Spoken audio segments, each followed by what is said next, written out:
Dear brothers and sisters in the Lord, ప్రభునందు ప్రియ సహోదర సహోదరులారా, today's verse for our meditation is taken from Isaiah 43:1.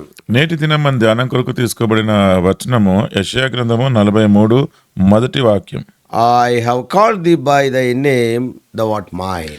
పేరు పెట్టి నిన్ను పిలిచి ఉన్నాను, నీవు నా సొత్తు. From the life of Israelites, we can easily understand that. ఇశ్రాయేలీల జీవితాన్ని బట్టి మనము సులభంగా అర్థం చేసుకునేది What is that? ఏంటంటే Like you and me, they are also good at unbelief and apostasy.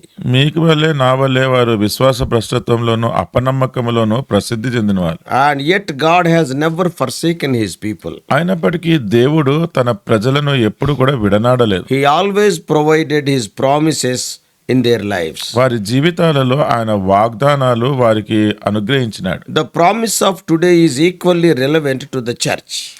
సంఘానికి నేటి దినము ఈ వాగ్దానము ఎంతో ఉన్నది, అన్వయించుకోదగినది. And even in this churches believers, they can apply these promises. ఈ సంఘ కాలంలో ఉన్న విశ్వాసులందరూ కూడా ఈ వాగ్దానాన్ని వారి జీవితంలో అన్వయించుకోవచ్చు. These are wonderful words of comfort. ఇవన్నీ చాలా ఆదరణ మాటలు. It is said in the scripture that God knows every star by name. లేఖనాలలో చెప్పబడింది, దేవునికి ప్రతి నక్షత్రము పేరు పట్టి తెలుసు. But we are his children and sheep of his pasture. మనము ఆయన బిడ్డలము, ఆయన మేపు గొర్రెలం. And he bought us with a price. ఆయన మనల్ని వెలబెట్టి కొనినాడు. So God has rightfully declared that you are mine. అందుకనే దేవుడు ఇక్కడ వాస్తవంగా నీవు నా సొత్తు అని చెప్తున్నాడు. Indeed, he not only knows us each by name, మనల్ని ప్రతి ఒక్కరిని కూడా పేరు పెట్టి ఆయన ఎరిగి ఉండడమే కాదు, but he also calls us by name. మనల్ని పేరుతోటి పిలుస్తున్నాడు. He is the good shepherd of the sheep. ఆయన గొర్రెలకు మంచి కాపరి. He knew us before we are born. మనము పుట్టక ముందే మనల్ని ఎరిగిన దేవుడు. And he scheduled or designed each day of our lives. మన ప్రతి దినమును కూడా ఆయన మన కొరకు ప్రణాళికలో పెట్టినాడు. He knows the number of hairs upon our head.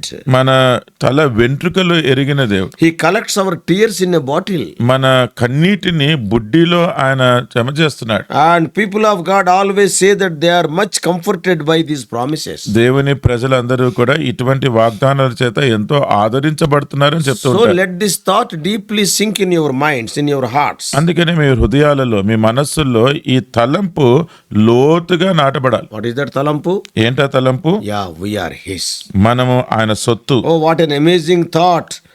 In my life today, I belong to God. చూడండి, నేటి దినము ఈ తలంపు ఎంత గొప్ప తలంపు అంటే, నేను దేవుని సొత్తు.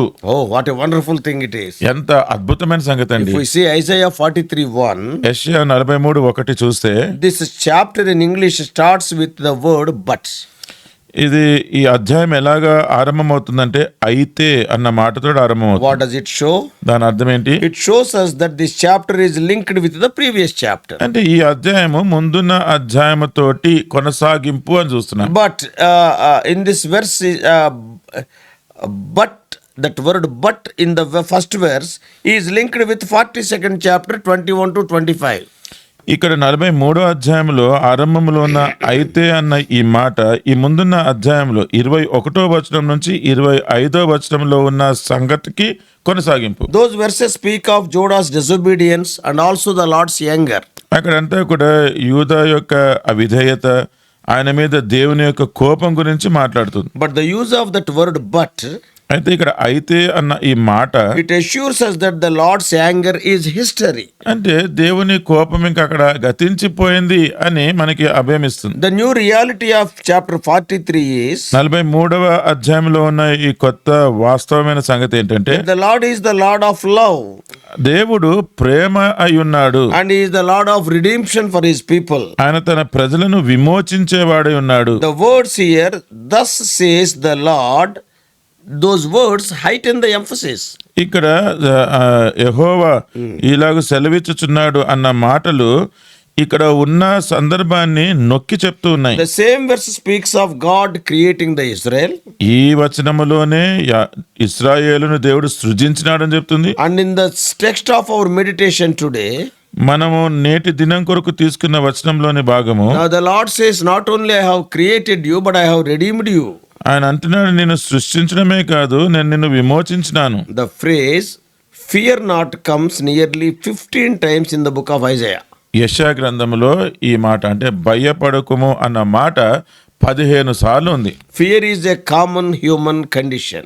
భయము అనేది మానవునిలో అది సహజంగా ఉండే నైజం. So these exiles who have endured servitude for nearly 70 years with no end in sight, 70 సంవత్సరాల వరకు ఈ ఇశ్రాయేలు అందరూ కూడా చెరపట్టబడి అక్కడ ఎలాగైతే దాసులుగా ఉండినారో, and there is no room for redemption in sight, వారు విమోచించబడతారు అన్న ఆశ కూడా ఏమీ లేనప్పుడు now they have a reason to be afraid. ఈ దానికి భయపడే ఒక కారణం ఉంది. Is there any hope or of redemption? అంటే విమోచించబడతాము, విడుదల పడతామన్న ఎటువంటి ఆశ, నిరీక్షణ Or లేదు. will they be servants in Babylon forever and ever? లేకపోతే బబులోన్లో అలాగే ఎల్లప్పటికీ దాసులుగానే ఉండిపోతారా? The prophet speaking on behalf of God assures them.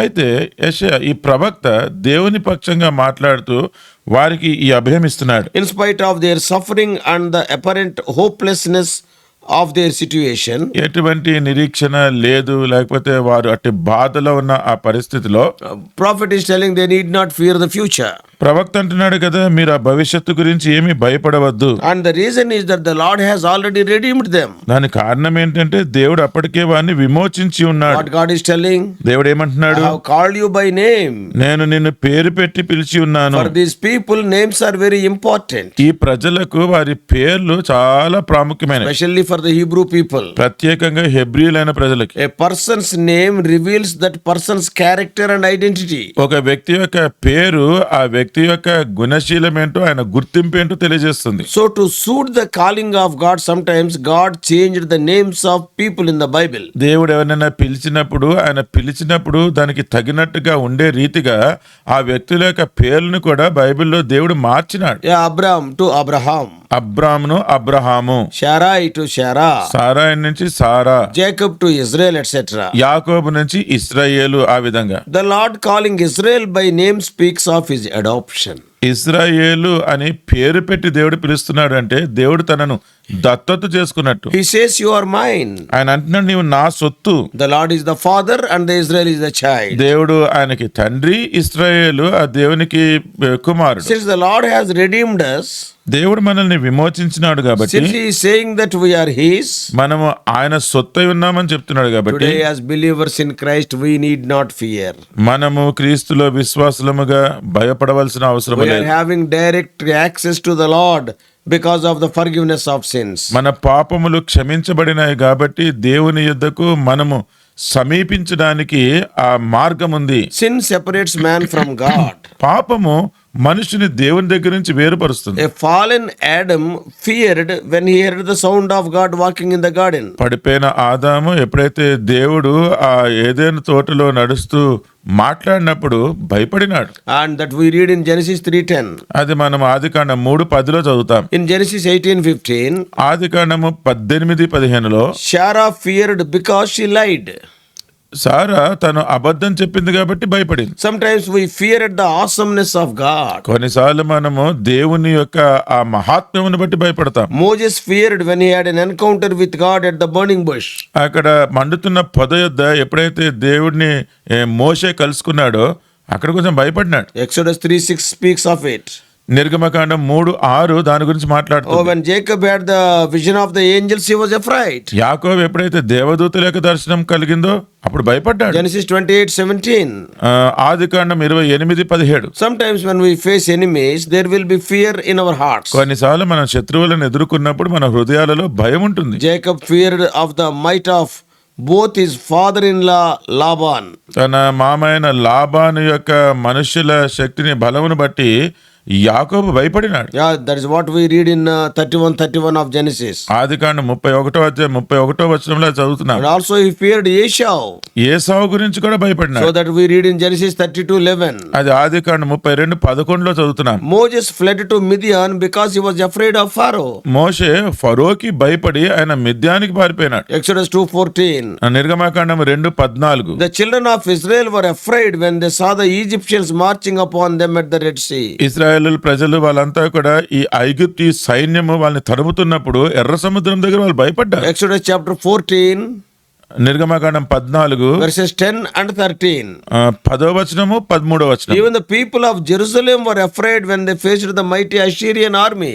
యెరూషలేములో ఉన్న ప్రజలు కూడా ఈ అష్షూరీయుల యొక్క సైన్యము వారి మీదకి వస్తున్నప్పుడు భయపడినారు. 2 Chronicles 32:18. 2వ దినవృత్తాంతములు 32:18. So fear is common in the human beings. అంటే మనుష్యులలో భయము అది సాధారణంగా ఉంటుంది. But since the Lord has redeemed us, అయితే దేవుడు మనల్ని విమోచించినాడు since కాబట్టి, he has claimed us as his own people, మనము ఆయన సొత్తుగా ఆయన చెప్పినాడు కాబట్టి, today we need not fear for any of those reasons. ఆ కారణాలకి మనం అసలు భయపడవలసిన అవసరమే లేదు. If we fear God, we need fear none else. దేవునికి భయపడితే మనం ఇంకెవ్వరికి భయపడాల్సిన అవసరం If లేదు. God be for us, who can be against దేవుడు us? మన పక్షముగా ఉండగా మనకి విరోధి ఎవరు? In any situation, ఏ పరిస్థితిలో అయినా, as David brought down God to the battlefield while facing Goliath, దావీదు గొలియాతును ఎదుర్కొంటున్నప్పుడు దేవుణ్ణే ఆ యుద్ధభూమి మీదకి తీసుకొచ్చినట్టు, so we can call upon him and he will fight our battles. మనము కూడా దేవునికి మొరపెట్టినప్పుడు ఆయన మన యుద్ధాలన్నీ ఆయనే పోరాడతాడు. Therefore, let us claim today's promise in all our battles of life. అందుకనే మన జీవితంలో ఉన్న ప్రతి యుద్ధ పోరాటంలో